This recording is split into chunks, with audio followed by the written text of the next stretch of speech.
ဖုန်းတစ်လုံးလုံးပါဝါမနိုးတဲ့အထိဖြစ်ရအောင်ဒီ capacitor လေးရနှောက်ရှစ်ထားတာပေါ့နော်ကျွန်တော်တို့အဲ့ capacitor လေးကိုကျွန်တော်ခါတိုင်းရှာနေအတိုင်းပဲရှာပြီးတော့မှဖြုတ်ပစ်လိုက်တယ်ပေါ့ဖြုတ်ပစ်လိုက်တဲ့ခါကျတော့ short လွတ်သွားတယ် short လွတ်သွားတော့ခါကျတော့ကျွန်တော်တို့ပါဝါလည်းပွင့်သွားတယ်ဗျ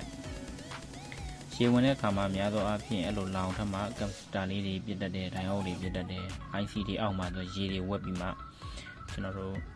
IC တွေ short ဖြစ်နေတတ်တယ်အဲ့မျိုးဖြစ်ခဲ့လို့ရှိရင်ကျွန်တော်တို့ကIC တွေကိုအပေါ်ရန်ကနေထမှာတင်နာရီနဲ့ကျွန်တော်ဆေးကြည့်မယ်ဆေးကြည့်လို့ခြေတွေကကျွတ်မသွားဘူးထရှူးစီအုံထမှာအပူပေးကြည့်မယ်ခြေတွေကျွတ်မသွားဘူးဆိုရင်ကျွန်တော်တို့က IC ကိုခွာပြီး revolve ပြန်လုပ်ပြရမှာအခုကျွန်တော်ဒီဖုန်းလေးကတော့ revolve လုပ်ချင်မလို့ပဲနဲ့အကုန်လုံးဆေးပြီးတော့မှအဆင်ပြေသွားတယ်ဗျ short ဖြစ်နေတာလေဒီနာလေးတစ်ခုဒီနာလေးမှာရှိတဲ့ capacitor လေးတစ်လုံးက short ဖြစ်နေတယ်အဲ့ဒါလေးကိုကျွန်တော်ခွာထုတ်ပြလိုက်တော့ဖုန်းက short လွတ်သွားတယ်